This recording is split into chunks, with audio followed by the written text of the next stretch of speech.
Hello, my name is Reverend Dr. May Elise Cannon. It's the end of the week, Friday.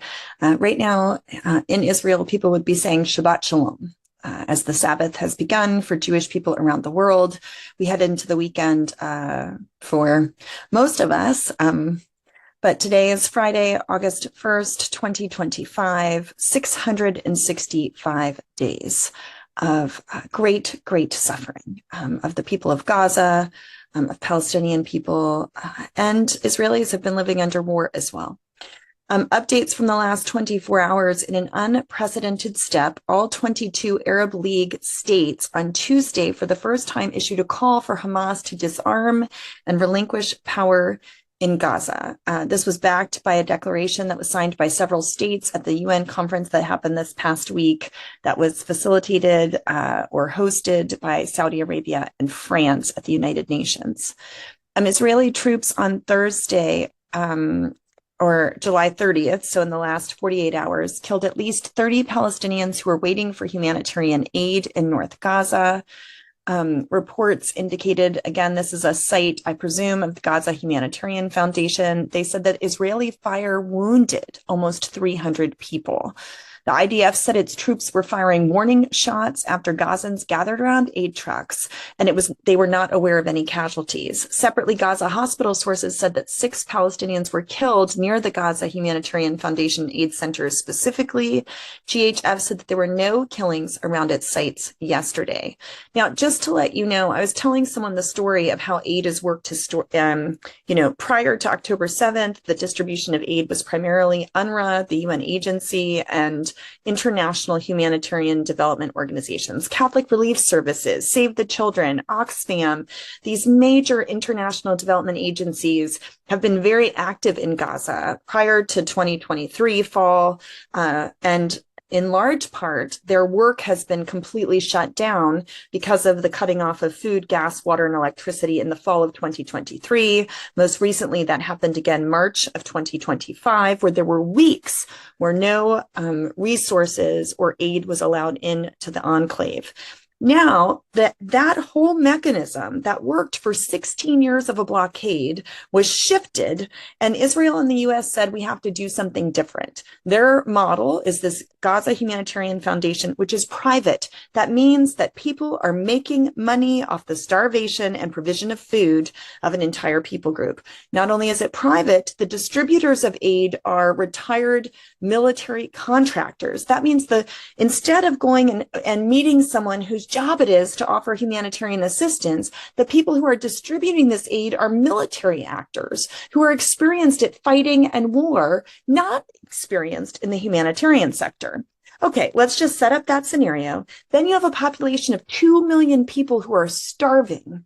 And the Gaza Humanitarian Foundation has only 4 centers. They have a minimal amount of centers. Their goal was to get it 4 to 8. They were building up. They might be more than 4 now. But at its full capacity, which it is not at, GHF would only have the capacity to feed 600,000 people. Now, the vast majority of Palestinians in Gaza were receiving UNRWA assistance prior to October 7th and the atrocities that have happened since then.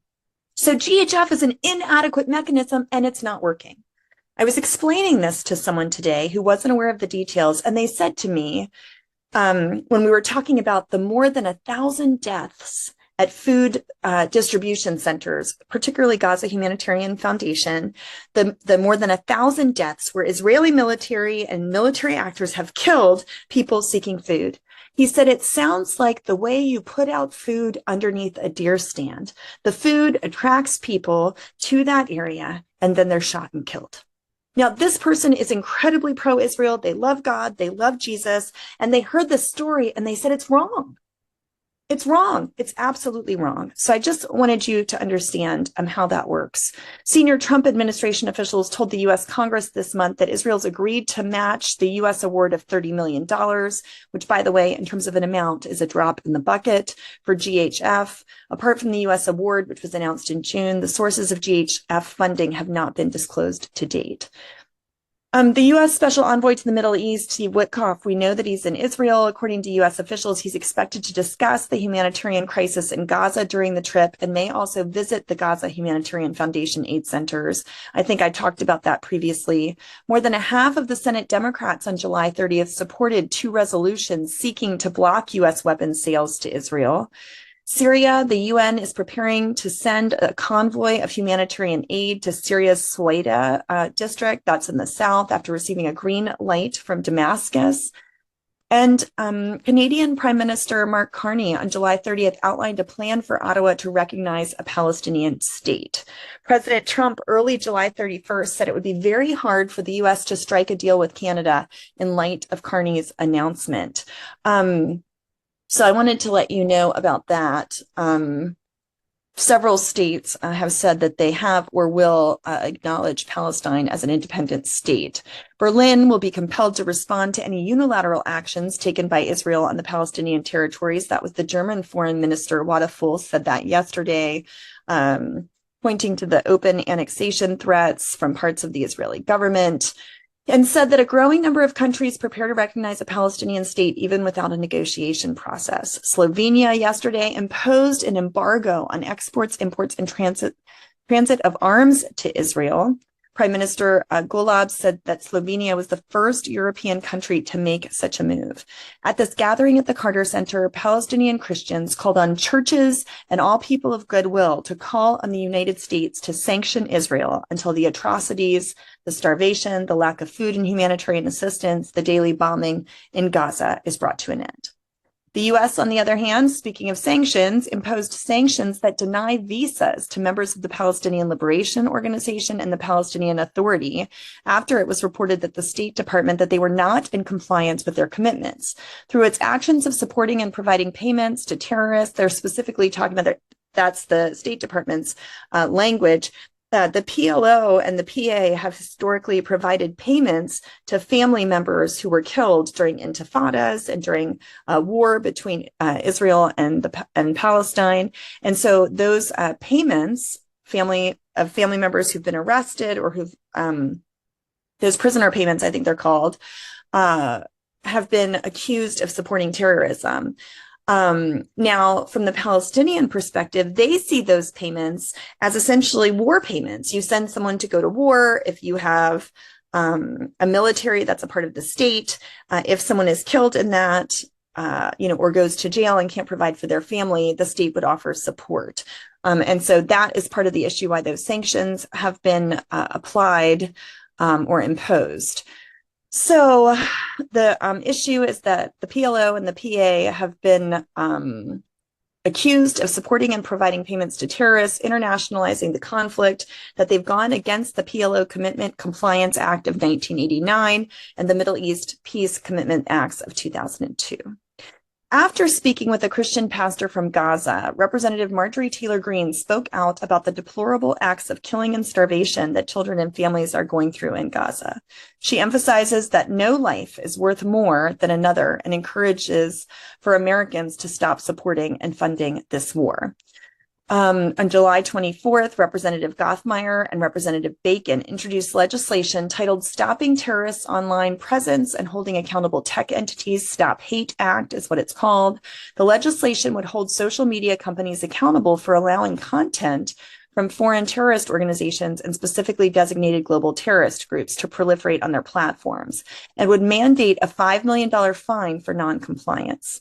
On July 22nd, Senator Ted Cruz and 6 Republican co-sponsors introduced Senate 2376, or Stop the Funders Act, which would add rioting to racketeering influence and corrupt organization predicate offenses list. So these are updates of all the legislation that's been proposed. I have 3 more in that regard. July 24th, Senator Loomis and 4 Republican co-sponsors introduced Senate 2428 on the floor. The bill is called the Student Act, which would impose limitations on the National Education Association's charter to stop it from making political endorsements.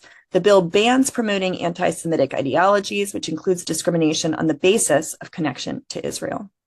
On June 27th, Representative Kiley introduced the No Tax Dollars for Riots legislation targeting employees of NGOs and NGOs participating in organizing unlawful riots, ineligible for federal funding or tax-exempt status, with increased penalties or other crimes. And on July 29th, Representatives Fox and Gothmeier introduced the Protect Economic and Academic Freedom Act, which is House Resolution 4759, that it's a bill that would require universities and colleges to confirm every year their non-participation in boycotting and divesting from Israel or Israeli-affiliated business entities or people. One of the things about these laws that's concerning is there would not be a limitation in the universities or academic societies, et cetera, in boycotting or making decisions about other foreign countries. Representative Nadler, Jerry Nadler, said that he proudly joined Representative Caston and 90 colleagues in demanding that Secretary Rubio immediately investigate Trump's Gaza humanitarian fund and provide a surge of aid into Gaza. So there were 92 House Democrats who demanded an investigation, as I was talking earlier about the grave concerns of the GHF. It's a private, unqualified, U.S.-linked aid organization at the center of a worsening humanitarian crisis in Gaza. In terms of Christians in the Middle East, tomorrow Witkoff and Ambassador Huckabee are traveling to Gaza to inspect the current distribution sites and to secure a plan to deliver more food and meet with local Gazans to hear firsthand about the dire situation on the ground. The special envoy and the ambassador will brief the president immediately after their visit to approve a final plan for food and aid distribution in the region, and they'll provide more details once the plan is approved and agreed upon by the president of the U.S. That was according to the White House press secretary Leavitt.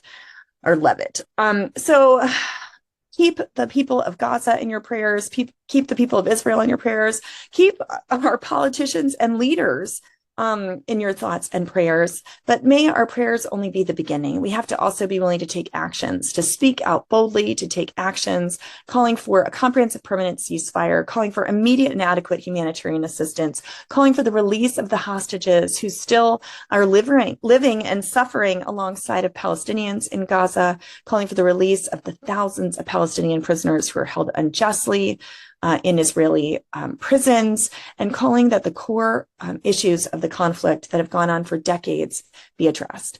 May God go before us in the name of Christ. Amen.